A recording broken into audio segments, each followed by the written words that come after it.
problem in Africa that running a business sometimes you have to look for a white face, and I think it's really tragic and very sad. They looked at me very suspiciously, you know. Apparently, they were supposed to be people who have never been touched by any civilization. But I as an African, I could read through their nonsense. I could hear them talking Swahili. Have a white face at your front office or somewhere in the management, it makes your business more believable to Kenyans or to Africans. Hi, everybody. This is Esther Mulusa calling from Kakamega. And Esther, I'm very karibu. happy with today's show. I like a lot of what the host is saying. I'm really following him closely. So I just want to piggyback on some of the things he's saying. I agree with a lot of what he's saying. He talked about the white face and how important it is for business in Kenya. And it's a pity that things have not changed. That if you don't have a white face in your organization, sometimes it doesn't go anywhere. So you find people looking for white faces, you know, to put in front of their companies. But it's all about the international network. And I wish Africans could just have our own network, you know, form an African network, so that we don't need white people to legitimize and make our businesses, you know, look like they are more authentic. It's happening here in schools. If you open a school and you put a white face there, it doesn't matter if it's a hippie or a homeless person you picked from somewhere, but the fact that you just have a white face at your front office or somewhere in the management, it makes your business more believable to Kenyans or to Africans. I saw this also in the United States of America, in Winston-Salem. There is a Tanzanian couple who started a college. They wanted to train nurses, and it was very successful. But they had to hide behind the white face. They had to make it look like it is a white college, you know, a white institution. Yet they were the owners. They were hiding somewhere in the background. So when you walked into this college, you found a receptionist, you know, a manager, you know, putting white faces in front so that people can be attracted to the industry. And then he also talked about just people, if you are any other regular Nyehudi. So I had a personal experience in Tanzania many years ago, 15, 16 years ago. I went as a tourist to Tanzania to see the Hazabe people.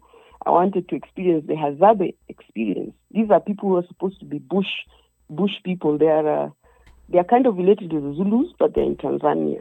So I remember they looked at me very suspiciously, you know. Apparently, they were supposed to be people who have never been touched by any civilization. But I as an African, I could read through their nonsense. I could hear them talking Swahili. Hazabes talk, the click sound, you know. So I kind of demystified them. And they were not even looking at me like a tourist. They were like, you know, what is this black person trying to show us, you know? Yet I'm just another tourist because Africans are diverse. So there's that people looking at you just like any other Nyehudi. So even if you try to start something, they look at you from that lens. 60 years after independence, we still need to see the white face. And this is something that is not changing, unfortunately. Before I left Kenya, I worked at KTN for some time when KTN was just starting, when it was a little pilot project. And I remember they had to bring a white face. There was a man called Mr. Ross. He was British. This man was back home when he did the research. He was just a clerical officer back home in the UK, you know. But because of the Maxwell connection, he had to bring his people into KTN. And I remember the man didn't know the difference between the elbow and the knee of broadcasting. He knew nothing, but he was a white man, you know. So you find that the people under him are the Africans. The late Hamani Gambi is the one who was actually running KTN, but the general manager and the managing director, the general manager, I think, was an Australian. And I looked at him and he's just like a hippie picked off the street. But he's a white man. You know, he's the one who was the GM, and the MD is this white man who knew absolutely nothing, who didn't do anything but just, you know, run around. And so there's this problem in Africa that running a business sometimes you have to look for a white face. And I think it's really tragic and very sad. I think we have to move ahead of that. And I think it happens even with the IT, if you want to start a little startup here, white people will succeed, you know. They just come straight and dive into the IT. I don't know what to call it, but you know what it is, the starters programs, and they succeed. Yet our own kids who are so talented can't do anything on their own, you know. They have ideas and everything.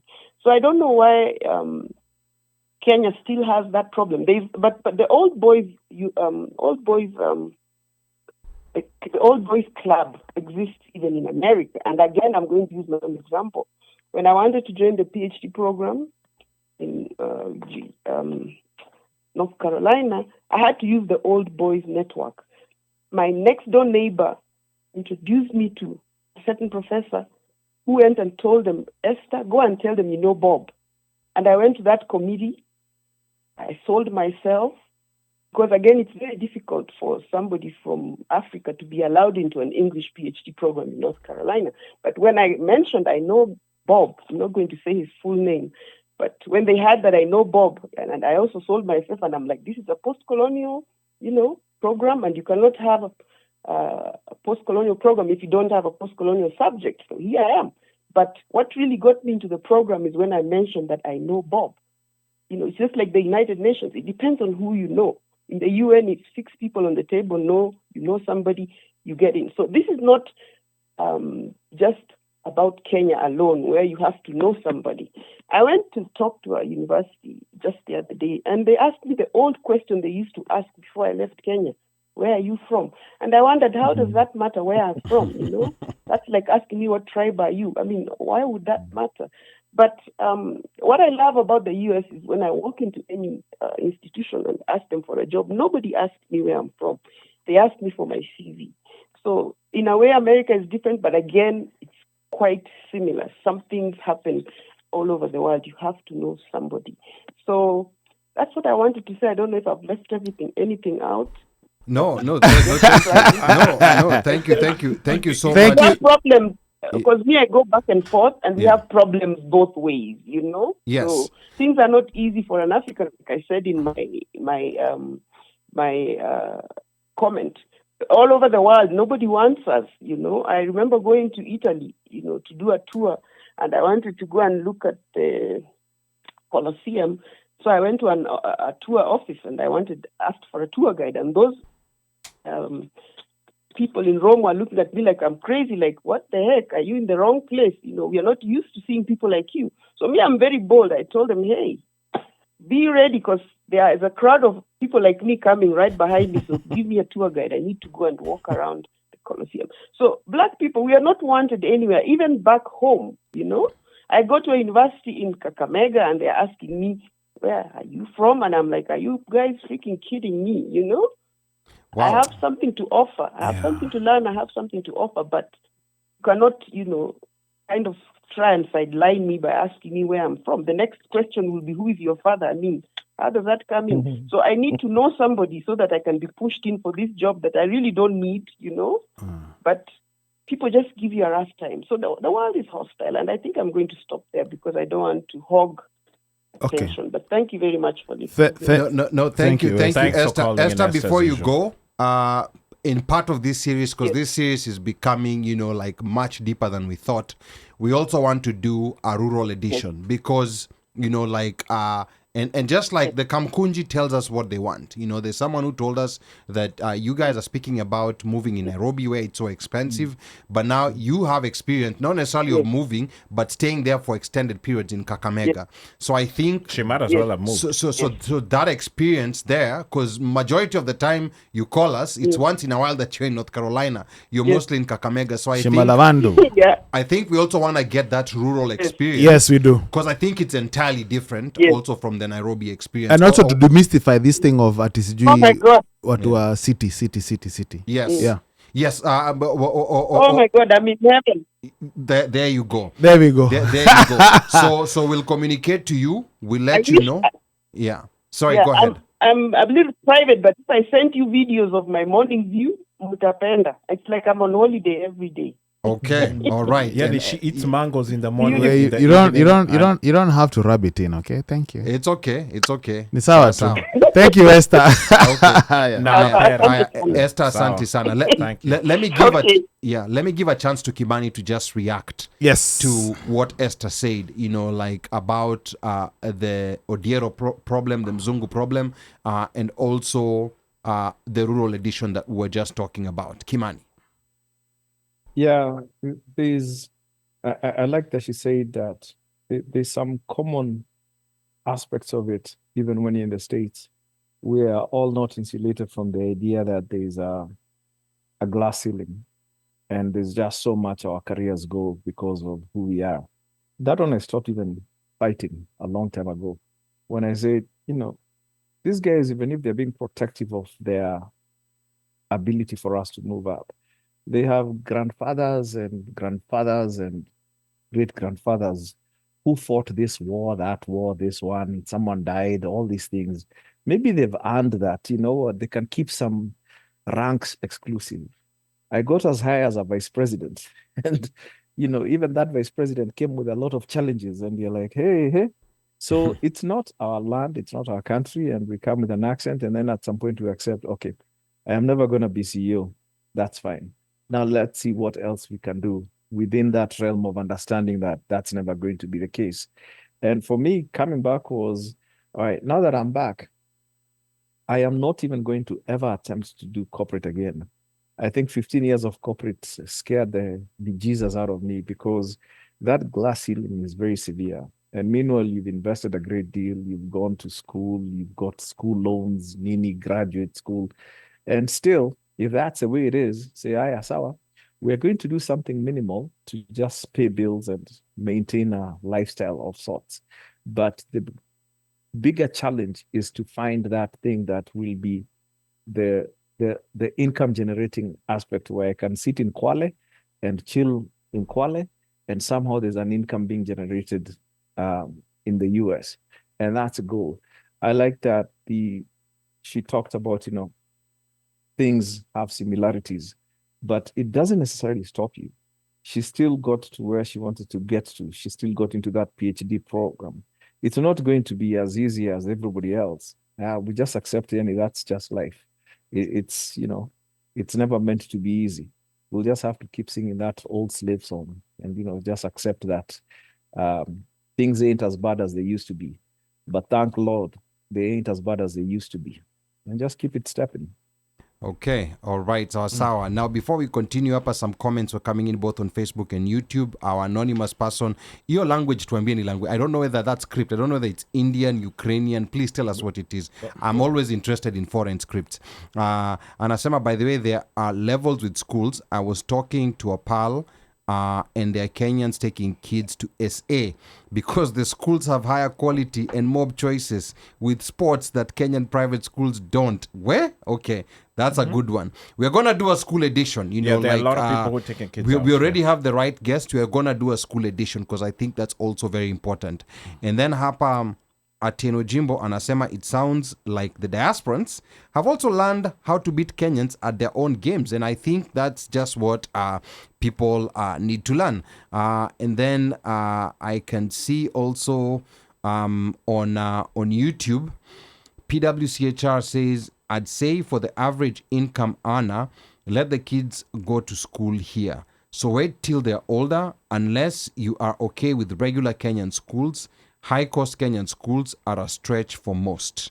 That's fair enough. B. Yosef from Kansas City, Missouri, karibu sana, says, great show, guys, mnachanua diaspora. And then Mwarimu Nderitu here says, one thing we all have to remember when we move is maintain a U.S. address for your banking and brokerage accounts. P.O. Box will not do. Use a relative's address if necessary. Very, very strong advice coming from Wairimo. I love this Kamkunji right here. The Kamkunji is spewing the knowledge too.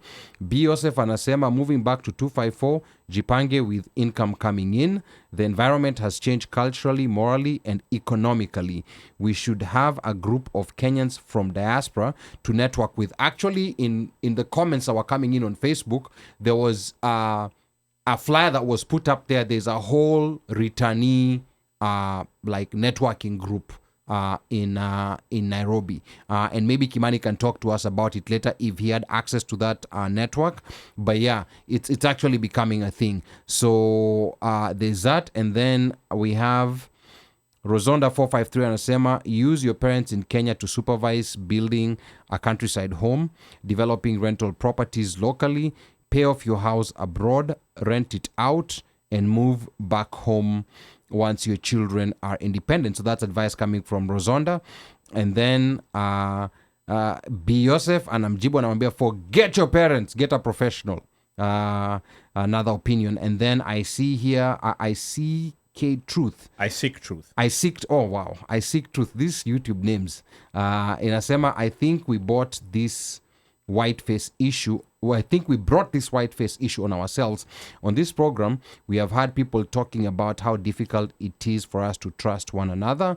White societies are generally high trust. And I think that's something that we have to deal with, not only even from a community level, starting from a family level. Like we have to start building that trust of being able to do business with each other and doing stuff with each other. Because I think there's an amplified mistrust that I always say is a bit more amplified than it really is, whereby people are more comfortable doing business with outsiders. Hata wakioshwa, they are still comfortable doing business with those outsiders. Lakini if your own people washa you na umezoea kuoshwa, so bado utajipeleka huko? No, because they're family. No, but ndo nasema, kuoshwa na family is a learning experience. When ukioshwa outside, you understand that, okay, this person, I do not want to do business with them anymore. So ukioshwa na familia, but like with a certain family member, maybe it's that family member, so family member X is not good to do business with. And I think that's something that ni kama kuoshwa na ule jama the one that I don't like. No, you see, there's a concept. I know who you're talking about. Kainel. Yeah, I know. Okay, yeah. Thank you. But there's a concept. Because Omosho's looking at me like there's a concept. I was concept trying to figure out whether it was the Gaidi or the other one. There's a concept in philosophy, and I actually learned this from Yasir Kadhi. He said, you tend, that's my guy, like enemies who are closer to you, you tend to hate them more. You tend to have more friction with them because they're closer to you, more than an outside enemy who's actually a bigger enemy, but they're a bit far away. So he was talking about, at that point, Yasir Kadhi was talking about the Sunni Shia, like tension that's that thing has confused me, bro. Yes. Yeah. So he was talking about it, yet there are people who are trusting people who are so much farther away, Americans, but now you're seeing how everything is marinating. Can you equate that to what's going on in South Africa? So where hey, that's a story for another day. Where you're South Africa? No, because these guys are attacking. They're attacking black foreigners. Whatever.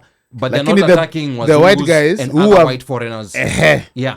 That's a story. Once we get the right guest, that's a good conversation. Just a thought. Yes, that's a good conversation to have. Sir. And then the other comment that's coming in here is I can see Biosef anasema Kenyan's embassy has a mobile consular services. They are coming or to a city near to you soon. And then to update your passports. And then PWCHR anasema corporate burnout is real. And for us, it has that extra burden of putting up with a cultural mismatch. For decades, it piles up over time. And then Mr. Matu James anasema greetings from London. Thank you so much for tuning in from London.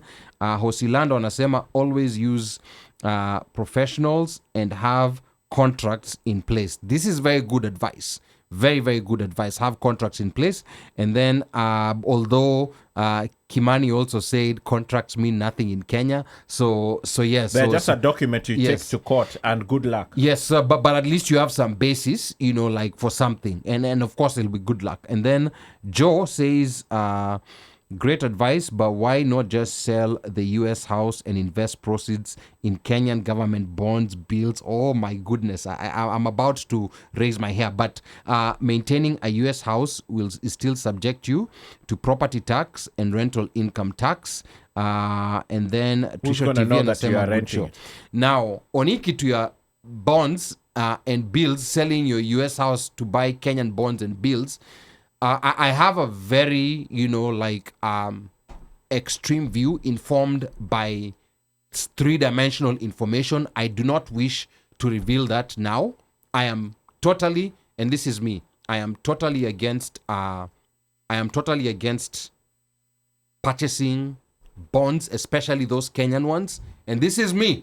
Don't go and say, oh, this is financial advice or anything. There's some reason, I have against it. I know right now, the government is out here hawking hawking bonds. They're talking about, they're coming with investment opportunities. No, they're hawking bonds to the people in the diaspora. But that's a conversation for totally another day.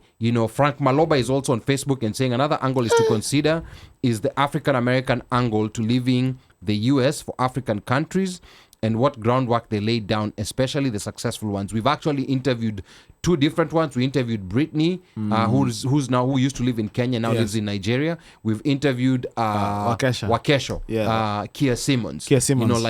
Who's now living in actually in Kenya, living in and then Maloba is technically Dr. Maloba, like he's very polite. Okay, and then also we have Nancy Mirosi here saying ya ese ni ya kesho. I don't know about kesho, but once we get the right guest, we will make sure that we bring them and talk about that essay. It's all about getting the right. It's all about guests. Getting the right people, because we've not lived there. Because somebody who has lived there, who understands and that someone system. who understands that situation. Exactly. Atieno Jimbo says, yes, because your expectations are higher for someone closer to you than for a complete stranger. Now, Atieno Jimbo, I want you to understand one thing. Remember, there's the expectations are higher, but think about it this way. Someone next to you maybe anataka tu kukusukuma and inconvenience you kidogo. The person who's far away is looking to chop off your hand. But sasa, because this one is closer, you're willing to work with someone who's farther away, who's trying to chop off your hand, but wewe uko hapa unaanza kuzozana na mtu ambaye tu anakugonga hivi kidogo, giving you some discomfort. It was very interesting, like especially this group of people who say, I don't do Kenyan, I don't do business with Kenyans and that kind of thing. We have to be very careful. And then Washeke anasema, Ali, I'm with you on buying Kenyan debt. Exhibit A is Ghana. Yes, and we are gonna have a show on this. I know, like if the government people listening here who've invested so much to come out here to hawk Kenyan bonds to Kenyans in the diaspora, I am totally, against it. Washeke, who is also another finance professional, is against it.